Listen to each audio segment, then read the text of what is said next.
Բարի երեկո, սիրելի հեռուստադիտողներ, մենք շարունակում ենք հետևել կարևորագույն իրադարձություններին։ Այսօր կզրուցենք Կենտրոնական բանկի նախագահ Մարտին Գալստյանի հետ։ Բարեկո, պարոն Գալստյան, շնորհակալություն հավերն ընդունելու համար։ Շատ քիչ գործիչներ կան, ում հետ կարելի է զրուցել համաշխարհային տնտեսական տենդենսներից։ ԱՄՆ մաքսատունքերի շոուն կարելի ասել, դնում հանում, քչացնում, շատացնում, գնաճը կարելի ասել արդեն քրոնիկ դարձած անվտանգության խնդիրները, անկայունությունը, ինչ վիճակի, մյուս կողմից ինտենսիվ տեխնոլոգիաների զարգացումը, ճանապարհների փնտրումը, այլընտրանքները, այսինքն երկու կողմից էլ sense գնում է եւ բացասականը եւ դրական, հա, ո՞նց է ընդհանուր վիճակը, սպասումները։ Նախ շնորհակալություն հրավերի համար, եթե սկսենք ԱՄՆ-ից, ապա ԱՄՆ-ում ստեղծվել է մի իրավիճակ, որ տնտեսական աճի որոշակի թուլացում է նկատվում եւ կա նաեւ աշխատուժի շուկայում որոշակի լարվածություն, որովհետեւ այդ քաղաքականությունը, որը ներկայիս վարչակազմի կողմից իրականացվում է սահմանների հետ կապված, միգրանտների, ոչ լեգալ միգրանտների հետ կապված, հիմնականում ճնշում է գործադրում առաջարկի տեսանկյունից եւ մյուս կողմից, ինչպես նշեցիք, մաքսատուրքերը եւս հավելյալ ճնշումներ են ստեղծում նաեւ առաջարկի կողմից գների վրա։ Այսինքն մի կողմից ունենք տնտեսական աճի դանդաղում, մյուս կողմից ունենք բավականին բարձր գնաճ, որը իրենց ուղենիշից, որը 2% է, ավելի բարձր է, բայց պայծրությամբ 2.9% է։ Այսինքն այդ երկուսի համադրման ներքո իրենց կենտրոնական բանկը, դաշնային համակարգը ըստ էության շատ ծանր երկընտրանքի առաջ է ինչ անել տոկոսադրույքի հետ, որովհետև իրենց մանդատը երկակի է։ Մի կողմից գների կայունության համար են պատասխանատու, մյուս կողմից պատասխանատու են աշխատուժի շուկայի ու այսպես կոչված full employment-ի համար, այսինքն ամբողջական զբաղվածության համար։ Ու այդ կոնտեքստում չնայած իրանք տոկոսադրույքը որոշակիորեն նվազեցրին մի քանի օր առաջ վերջին հանդիպման ընթացքում 0.25%-ային կետով, բայց երևելի չի վիճակը։ Այդ կարճաժամկետ հատվածի հետ կապված խնդիրներն են, բայց երկարաժամկետ հատվածում Ամերիկայի հետ կապված ամենամեծ խնդիրը այն է, որ ֆիսկալ քաղաքականության հետ կապված, այսինքն Տրամպի One Big Beautiful Bill կոչեցյալը մի կողմից ավելացնելու է ծախսերը, մյուս կողմից հարկերն են կրճատելու, այսինքն այդտեղ բյուջեի դեֆիցիտի բավականին մեծ խնդիր կա, որը մասնագետների գնահատականով ապագա 10 տարիների ընթացքում դեֆիցիտը կարող է մոտարապես 3 տրիլիոն դոլարով ավելացնել։ Ու հույսը այն է, որ այդ մաքսային քաղաքականությունը, որը իրականացնում են նոր մաքսատուրքերի ավելացման եղանակով, այսինքն չգիտեմ, Եվրոպական միության վրա 15% մաքսատուրք է, սպայդրությամբ հնդիկների հետ են բանակցում 50%-ա, բայց միգուցե իջեցնեն։ Այսինքն էֆեկտիվ մաքսատուրք ունեն, որը 20%-ի մոտ է, որը որ պիտի որոշակի կոմպենսացնի մաքսային մուտքերի առումով բյուջեի վրա կախված այդ բեռը։ Սակայն մասնագետների գնահատականով այդտեղ ճեղք է առաջանալու բացասական առումով, որը ֆինանսավորելու տեսանկյունից իրանց երկարաժամկետ պարտքի տրայեկտորիան կարող է անկայուն սարքի, իսկ եթե պարտքի տրայեկտորիան դառնում է անկայուն, այդ դեպքում քո տոկոսադրույքներն են աճում։ Եթե Ամերիկայում աճի երկարաժամկետ տոկոսադրույքները չեզոք, այդ իր տարածումն է ունենալու աշխարհի բոլոր երկրների վրա, որովհետև մինչ այս պահը դոլարը այնուամենայնիվ դոմինանտ արժույթ է, ու Ամերիկայի տոկոսադրույքները ուղղորդիչ են։ Հիմա այդ տեսանկյունից եթե տնտեսական իրավիճակը փորձենք համադրել տեխնոլոգիական զարգացման հետ, չէ, արտադրողականության հետ, մենք պիտի տեսնենք, որ կա արհեստական բանականության ֆենոմենը, որը միջև այս պահը տարբեր կարծիքներ կա մասնագետների մոտ, մի մասի կարծիքով ինքը շատ մեծ էական ազդեցություն ունենալու արտադրողականության վրա, մյուս խմբի կարծիքով ոչ այդքան ինկրեմենտալ է լինելու աճը, բայց այնուամենայնիվ բոլորը համակարծիք են, որ ինքը ինչ-որ նոր փոփոխություններ է մտցնելու։ Հիմա արդյոք հնարավոր է լինելու այդ տեխնոլոգիաների զարգացման արդյունքով ստեղծել մի արտադրողականության այնպիսի ֆենոմեն, որը կկոմպենսացնի մեր այսօրվա կարճաժամկետ կուտակված խնդիրները, դա էլ հարց է, որը որ պիտի տեսնենք։ Այսինքն անորոշությունը բավականին մեծ։ Ու այդտեղ մենք սահմանում ենք, չէ՞, ասում ենք ռիսկ եւ անորոշություն, ըստ էության ռիսկը այն է, որ չափելի է, անորոշությունը այն է, ինչի վերաբերյալ դու որոշակի չափողականության խնդիր ես ունենում, այ մենք հենց գործում ենք անորոշության հետ դասական իմաստով։ Ողջ աշխարհի տնտեսական համակարգն է, տես նաեւ Չինաստան, Ռուսաստան։ Ըստ էության, քանի որ կան մեծ կապեր, ինչքան էլ որ գլոբալիզացիան նահանջ է ապրում ու ռեգիոնալ զարգացումներն են ուժեղանում, բայց անհանրապես կապերը բավականին մեծ են։ Մենք տեսնում ենք, որ Չինաստանում նույնիսկ նույն Չինաստանում երևելի տնտեսական իրավիճակ չէ, այսինքն այնտեղ անշարժ գույքի շուկայում կան որոշակի խնդիրներ, սպառման որոշակի նվազում, ու Չինաստանում պատմականորեն բարձր տնտեսական աճ, որ Դեն Սյաոպինի ռեֆորմներից հետո գրանցվել է 10% եւ բարձր տնտեսական աճը։ Մենք հիմա տեսնում ենք, որ տրայեկտորիան իջել է, հիմա 5%-ի կարգի է տնտեսական աճը։ Ռուսաստանն է հետաքրքիր ֆենոմեն այս պայդրությամբ, որովհետև մենք վերջին տարիներին չնայած ռազմական գործողությունների մենք տեսնում ենք, որ Ռուսաստանում տնտեսական բավականին բարձր աճ կար, որը նաև պայմանավորված էր հենց ռազմական բյուջեով եւ այլն, բայց այս տարի մենք տեսնում ենք, որ իրանց տնտեսական աճը բավականին իջել է ու աշխատուժի շուկայում բավականին մեծ լարվածություն ունեն, պահանջարկ կա աշխատուժի նկատմամբ ու դրա արդյունքում աշխատավարձներն են բարձր ու գնաճը այս պայդրությամբ, եթե չեմ սխալվում, 81% է։ Շատ բարձր է։ Բարձր է։ Գանք մեր տնտեսության վիճակին, պարոն Գալստյան, այս ձեր նկարագրածի ֆոնին ինչպես է մեր վիճակը։ Մեր վիճակը բավականին լավ է նկարագրածս ֆոնին հետ համեմատ եւ ընդհանրապես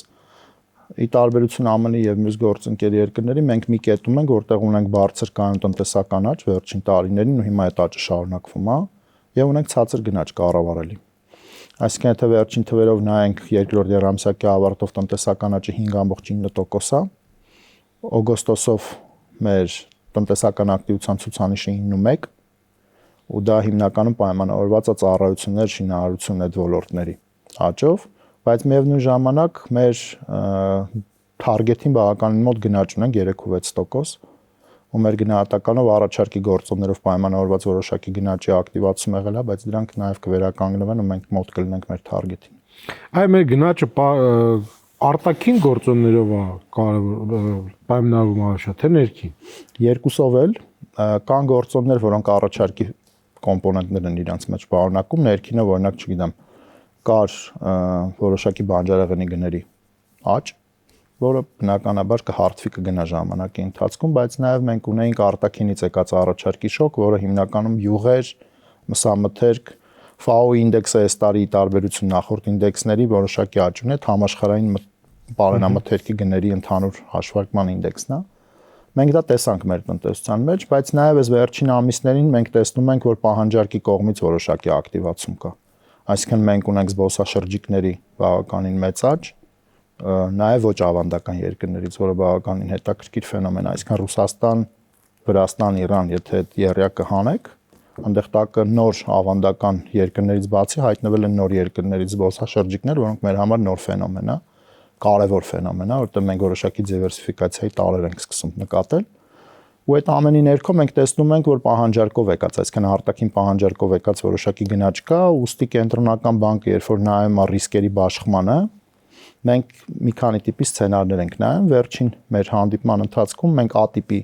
ռիսկերը, որոնք ենթադրում են, որ մենք շուկայի սպասումներից ավելի բարձր տոկոսադրույքի ուղով պիտի գնանք, մեր համար ավելի մտահոգիչ է։ Պարոն Գալստյան, ֆենոմեն ասացիք, այս հարցը այդ բառից ծնվեց։ Մենք շատ հարուստ երկիր չենք, հա? Եկամուտներն էլ մարդկանց, ամենաաղքատներից էլ չենք, բայց այսպես միջին եվրոպական չենք։ Ինչու է մեր երկիրը այդքան թանկ։ Ծառայությունները թանկ, սնունդը թանկ։ Գնում ես հանգստանալու, արդեն անցել ենք միջին եվրոպական երկրներին գներով։ Հələ Ծաղկաձոր գնացեք մի օրով։ Ինչու է մեր մոտ ամեն ինչ այդքան թանկ։ Ինչու։ Ես կարծում եմ մի քանի ֆենոմեն կա, ապրանքների մասով մասնավորապես մենք փակ երկիր ենք, այսինքն տրանսպորտային կապուղիների տեսանկյունից մենք վճարում ենք ավել, քան օրինակ մեր նույն հարևանները։ Այդ առումով մենք ունենք բացասական կողմը։ Մենք ունենք նաև ծառայությունների մասով ես կարծում եմ։ Այդ աճացնում ենք ստեղ, պատրաստում ենք տեղական ռեստորանում։ Ոչ մի արտաքին միջամտություն չկա, բայց բարձվում է թանկը։ Չէ, արտաքին միջամտություն որոշակի կա, որովհետև եթե դուք նայեք գների զարգացումներին 22 թվականից հետո, երբ որ մեր մոտ տեղավ օտարերկրյա քաղաքացիների մուտք Հայաստանի շուկա, սպառումը էական ավելացավ, որտեղ մենք նկատեցինք, որ եթե գրաֆիկներին նայեք, մենք նկատեցինք, որ ոչ արտահանելի ծառայությունների գները կամ կոշտ գները, որոնք որպես կանոն չէին աճում, վարձավիրական ծառայություններ։ Մի մասը գնաց, մի մասը մնաց։ Մինչև էտել է ժանչեր, անկեղծ լինենք։ Ես կարծում եմ, որ հիմնական գների պայմանավորող գործոնը ըստ էության ապրանքների մասով դա մեր աշխարհագրական դիրքով պայմանավորված ֆենոմենն է եւ նաեւ մեր փոքր լինելը։ Այսինքն, եթե ես Ամերիկայի Միացյալ Նահանգներում եմ կամ Ռուսաստանում եմ արտադրում եմ ինչ-որ ապրանք, օրինակ, չգիտեմ, թռչնի միս, ու կարող եմ դուրս գալ արտադրողականության մի մակարդակի, որտեղ իմ ֆիքսված ծախսերը կարող են բաշխել ավելի մեծ թվով արտադրանքի վրա, այստեղ շուկան սահմանափակ է, ու դրա համար է պայմանավորված, որ կառավարությունները բոլոր գրեթե խոսում են արտահանմանը միտված տնտեսական քաղաքականության մասին, որ մենք ստեղծենք նոր շուկաներ, որպեսզի մեր արտադրանքը լինի մրցունակ ու կարողանանք արտահանել։ Ձեր կարծիքով ձեր այդ ասածը բացատրում է ողջս թանկ լինելու ֆոնը։ Կդժվարանամ ասել ողջ ամբողջությամբ է բացատրում թե ոչ, բայց ես կարծում եմ մեծ մասով, մեծ իմաստով հա, որովհետև եթե մենք նաև մի այլ ֆենոմեն կա, որ Հայաստանը փոքր տնտեսություն լինելով մենք նաև էական սեզոնայնություն ունենք, այսինքն այցելուների մասով, սփյուռքի մասով եւ այլն։ Բայց այդ բոլոր երկրները ունեն, նաև այն երկրները, որտեղ էժան է։ Ես կարծում եմ, որ առաջարկի գործոնները ըստ էության ամենակարևորն են գների որոշման մեջ, որովհետև եթե դուք նայեք, մենք ժամանակին ունեինք ոչ մրցակցային իրավիճակ որոշ շուկաներում, այս պայդրությամբ այդ մրցակցային իրավիճակի ավելի լավ դիրքում ենք, սակայն գները ավելի բարձր են, այդ ենթադրում է, որ կան բնական ֆենոմեններ, որոնք գների մակարդակի մեջ արտացոլվում են։ Բնական ֆենոմենների շնորհիվ։ Դուք տոկոսադրույքի որոշումը նախորդ շաբաթ որոշում ընդունեցիք, ճիշտ է։ Այո։ Ինչ տրամաբանությամբ եւ ինչպես դա կազդի ֆինանսական շուկաների վրա։ Մենք, եթե մի քիչ ավելի ռետրոսպեկտիվ նայենք, մենք բավականին երկար ժամանակ գնաճը ավելի ցածր էր, քան մեր թիրախը, մեր պրոակտիվ քաղաքականության արդյունքում նախկինում, որը մեզ թույլ տվեց մենք տոկոսադրույքը իջեցնենք, այսինքն մեր մաքսիմալ տոկոսադրույքը 10.75 էր, մենք իջեցրեցինք մինչև 6.75, որի արդյունքում մենք նկատեցինք որոշակի նվազում նաև պետական պարտատոմսերի եկամտաբերության մեջ, բայց տրանսմիսիայի կանալը, որով որ պիտի գնար դեպի վարկեր, ինքը այդքան լավ չի աշխատում, որովհետև պահանջարկի բավականին մեծ ֆենոմեն ունենք երկրում, այսինքն պահանջարկը թե բիզնեսի կողմից, թե տնային տնտեսությունների կողմից վարկերի նկատմամբ շատ մեծ է։ Այսինքն մենք այս տարի շարունակում ենք մոտավորապես 20% աճով վարկային պորտֆելներ ունենալ, թե բիզնեսի, թե տնային տնտեսությունների կողմից, որը խոսում է նրա մասին, որ տնտեսությունը նաև որոշակի ակտիվության փուլում է։ Հիմա այդ հաշվի առնելով ու հաշվի առնելով այն ռիսկը, որը որ պահանջարկը իր այդ կարող է ստեղծի գների համար, մենք այս պայդրությամբ հիմնականում խորհրդում քննարկել ենք այն սցենարները, որոնք ատիպի ռիսկեր են իրենց մեջ պարունակում, ինչպես նշեցի, որը ենթադրում է, որ եթե շուկան ակնկալում էր, որ ժամանակի ընթացքում միջնաժամկետ հատվածում կենտրոնական բանկը կարող է տոկոսադրույքը որոշակի էլի նվազեցնել, այս պայդրությամբ մեր խորհրդի քննարկումները մեզ բերում են այն մտքին, որ մենք ավելի մտահոգված ենք, որ գների աճը կարող է լինի ավելի վերևի մակարդակում, մենք կարող է տոկոսադրույքի վերաբերյալ որոշակի այլ տրայեկտորիայով շարժենք։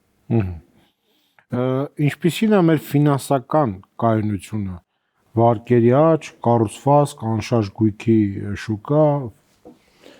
Եթե նայենք, դուք մտահոգիչ զեկույցներ եք ժամանակին։ Մենք մեր ֆինանսական կայունության զեկույցում մի քանի եռամսյա անընդմեջ նշում էինք, որ գերտաքացման ռիսկ կա։ Անշարժ գույքի շուկայում, որովհետև մենք կարծում էինք ու հիմա էլ այդ ռիսկը որոշակիորեն կա, բայց ավելի մեղմ է, հիմա կասեմ ինչի։ Մենք կարծում ենք, որ կառավարության կողմից այդ որոշումը եկամտահարկի Երևանից դուրս բերելու որոշակի կարող է իրավիճակ ստեղծել, որ առաջարկը լինի տեղում, բայց պահանջարկը ավելի նվազ լինի, որի արդյունքում գների անկում նկատենք։ Անկում առանձնապես չկա։ Այս պայդրությամբ անկումը շատ չափավոր է, ու մենք մի կետում ենք, որտեղ որ մեր ռիսկերը ու այն մտավախությունները, որը որ մենք ունենք, շատ ավելի մեղմ են։ Այսինքն որոշակի կա նվազում 2%-ի կարգի, եթե չեմ սխալվում, հուլիսով կան գործարքների որոշակի թվերի նվազում, բայց այդ այն չի, ինչից մենք մտավախություն ունենք կամ ինչի մասին մենք մտահոգված էինք։ Այսինքն բարեբախտաբար մենք գալիս ենք մի իրավիճակի, որ անշարժ գույքի շուկայում ճշգրտումը, որը տեղի է ունենում, շատ ավելի կանոնավոր է, ինչը թույլ է տալիս զերծ պահել թե համակարգը, թե մեր քաղաքացիներին այդ ցնցումներից, տատանումներից։ Ֆինանսական կայունության տեսանկյունից ընդհանուր առմամբ պիտի ասեմ, որ համակարգը շատ մեծ կապիտալիզացիա ունի, այսինքն 1.8 տրիլիոն կապիտալ ունի, վերջին տարիներին ձևավորված շահույթի հետևանքով շահույթն էլ հիմնականում ձևավորվել է ոչ միայն վարկային պրոդուկտների դասական բենքինգի հետևանքով, այլ նաև այն ֆենոմենով, որ մեր բանկային համակարգը իհարկե շատ խիստ կանոնների ներքո սկսել է սպասարկել որոշակի արտասահմանյան գործառնություններ անդրսահմանային, բայց ել եմ կրկնում compliance-ի եւ ամեն ինչի շատ խիստ հետևելու միջոցով, որի արդյունքում բանկային համակարգը դառնում է արտահանելի որոշակի։ Պարոն Գալստյան, ես շատ հաճախ եմ լսում հատկապես քաղաքական գործիչների մոտ, որ նրանց մի մասը կռիվ է տալիս բանկերի եկամուտների հետ։ Այ հələ նայեք բանկերի եկամուտները, թալանում են ժողովրդին, տոկոսներ են տալիս, բոլոր ազգը վարկերի տակ է, դուք ստանում եք գերշահույթներ, պետքա դրանց հարցը լուծել։ Այ կգանք եւ մի խոսքով մեկնաբանեք։ Մենք որտեղից բանկային համակարգին այդքան շահույթ։ Ես բացատրեմ, ուրեմն նախ գերշահույթ տերմինը ես չէի օգտագործի, որովհետև դրա սահմանում տալն է բավականին դժվար։ Դե նայում ենք շատ միլիոնավոր դոլարների շահույթ են ունենում։ Շատ լավ է։ Երկրորդ, երրորդ նման բիզնես գտնելը շատ դժվար է։ Կայուն, ստաբիլ ամեն տարի այն բիզնեսները, որոնք որ զբաղված են արտահանելի ուղղության վրա, վերջին տարիների ընթացքում ու կարողացել են շուկաներ գտնել, ես կարծում եմ, որ այդ բիզնեսները բավականին լավ դիրքում են, ոչ միայն բանկային, այսինքն մենք ունենք ռեստորանային բիզնես, որ լավ է։ Տուրիստների գալու հետ կապված հյուրանոցային բիզնես, անշարժ գույքի շուկա, մենք ունենք ծխախոտի արտադրություն, որ բավականին լավ վիճակում է, այսինքն մենք ունենք ֆենոմենալ ծխախոտի արտադրության աճ, որը որ չափազանց լավ է տնտեսության համար։ Հիմա բանկայինին վերադառնալով, նայեք, երկու ֆենոմեն կա։ Բանկերը փողը աշխատում են ավանդ ներգրավելով եւ վարկ տալով, չէ՞։ Երկրորդ գումարը աշխատում է սպասարկելու վրա։ Հիմա հիմնականում վերջին տարիներին աշխատած գումարների մեծ մասը կապված է եղել սպասարկումների հետ կապված խնդիրներով։ Այսինքն բանկերը վերցրել են նոր հաճախորդներ, այդ հաճախորդներին մցրել են համակարգ, պայմանավորված աշխարհաքաղաքական անորոշությամբ մեր շուրջ, որի արդյունքում ոչ ռեզիդենտների մուտք է եղել բանկային համակարգ ու ոչ ռեզիդենտների մուտքի հաշվին մատուցվել են ծառայություններ, հետևելով փողերի լվացման եւ աբեկչության ֆինանսավորման դեմ պայքարի բոլոր կանոններին, compliance-ի բոլոր կանոններին, այնուամենայնիվ հնարավորություն է եղել ստեղծել հաճախորդների մի նոր շերտ, որը մենք միջ այդ չենք ունեցել, որի հաշվին բանկերը գեներացրել են բավականին մեծ շահույթներ։ Պլյուս դրան ունենք տնտեսական աճի ֆենոմենը, դուք կհիշեք, որ 22, 23, 24, 25 թվականներին մեր աճերը 12.8%, 9%, 6%, հիմա այս տարի եւս բավականին մեծ աճ ալնում, որը գեներացրել է եկամուտներ թե տնային տնտեսությունում, թե բիզնեսների մոտ, որի արդյունքում բանկերը այդ բիզնեսի մեջ նաեւ ունեցել են որոշակի մասնակցություն, բայց հիմնականը էլի կրկնում եմ, այդ այն հնարավորն է եղել, որ մատուցվել են ծառայություններ նոր հաճախորդներին, որոնց հաշվին մենք կարողացել ենք որոշակի շահույթներ գեներացնել։ Ես հիշում եմ, միշտ քննադատվում էր, որ բանկերը շատ քիչ են ֆինանսավորում մեր տնտեսությունը։ Ես ճիշտն ասած համաձայն չեմ այդ դիտարկման հետ, որովհետև այս տարի էլ, եթե ես ճիշտ եմ հիմա թվերը հիշում, մենք ունենք մի իրավիճակ, որտեղ ըստ էության բանկերի կողմից, ֆինանսական համակարգի կողմից ընդհանուր առմամբ բավականին մեծ վարկային պորտֆել է կուտակվել նաև բիզնեսի առումով։ Ընդհանուր վարկային պորտֆելը եթե նայենք, տարեսկզբից աճել է 13.3%-ով, միաժամանակ ավանդային պորտֆելը աճել է 5%-ով, այսինքն վարկերի առաջանցիկ աճ ունենք։ Ու այդ վարկային պորտֆելը օգոստոսի դրությամբ 17.9%-ով աճել են սպառողական վարկերը, 6.2%-ով աճել են հիպոթեկային վարկերը եւ 15.2%-ով բիզնես վարկերը։ Այսինքն պրոպորցիաները բավականին համադրելի է ու այդ առումով խոսել, որ արվում է ի հաշիվ ինչ-որ մի բանի, չի ասի։ Կա սեգմենտ, որը որ սպասարկում է տնային տնտեսություններին, բայց նաև կա ակտիվ սեգմենտ, որ բիզնես վարկերի 15% աճ ունենք տարեսկզբից։ Խաղաղության պայմանագիրը նախաստորագրվեց, հռչակագիր, Տրամպի ուղի եւ այլն։ Ինչպես սա ազդեցությունը մենք արդեն տեսնում ենք, թե ոչ։ Որտեղ դրական սպասումները նույնպես շատ կարևոր են։ Ես կարծում եմ, որ սպասումների առումով միանշանակ, այսինքն մեր շփումները մեր գործընկերների հետ, միջազգային կազմակերպությունների հետ, միջազգային ֆինանսական խմբերի հետ, այդ դրական ֆոնը մենք նկատում ենք, այսինքն մարդիկ լավատեսությամբ են անցալում այն ինչ որ տեղի ունեցել օգոստոսի 8-ին։ Իսկ ինչ վերաբերում է առարկայականին, ցուցանիշ, որը որ կարելի է դիտարկել, դա մեր պետական պարտատոմսերն են, եվրոբոնդերը, որոնք թողարկված են միջազգային շուկաներում դոլարով։ Մենք օգոստոսի 8-ին, ես այդ գրաֆիկը չբերեցի ինձ հետ, բայց օգոստոսի 8-ից հետո մենք որոշակի սպրեդի, այսինքն ռիսկայնության նվազում ունենք։ Այդ ֆենոմենը կա նաև մյուս զարգացող երկրներում, որ որոշակի նվազումներ կան այս վերջերս, բայց մեր նվազումը ավելի մեծ է, մի 15-ից 20 բազիսային կետ հայկական պետական պարտատոմսերի եվրոբոնդերի նվազումը ավելի մեծ է։ Բայց եթե մեր ռիսկայնությունը նվազում է, պետքա բանկի տոկոսներն էլ չէ նվազեն։ Այո, անպայման։ Բանկի տոկոսները կապված են ոչ միայն ռիսկային, որտեղ ռիսկի գործոնը այդտեղ դրվում է։ Այո։ Հիմա մենք դուք ասում եք ռիսկը նվազացրել ենք։ Այո։ Ես ասում եմ, որ որոշակի ռիսկի նվազում կա, ոչ մեծ չափով, բոլորը սպասում են մյուս քայլին, որը խաղաղության պայմանագրի վերջնական ստորագրումն է։ Այդ դեպքում մենք մեր գնահատականներով կունենանք շատ ավելի մեծ ճշգրտում դեպի ներքևի ուղղությամբ, որը նաև թույլ կտա շարժելու մեր եկամտաբերության կորերը պետական պարտատոմսերի, ինչպես նաև մեր բանկերի կողմից որոշակի վարկային պրոդուկտներին, բայց մի բան պիտի հաշվի առնենք, որ դա պիտի ենթադրի նաև իրենց կողմից ներգրավող միջոցների որոշակի էժանացում։ Այսինքն, եթե սենց փորձեմ բացատրել, պատկերացրեք, պետությունը այսօր ֆինանսական շուկայից դրամով պարտք է վերցնում 9-ից 10%-ով։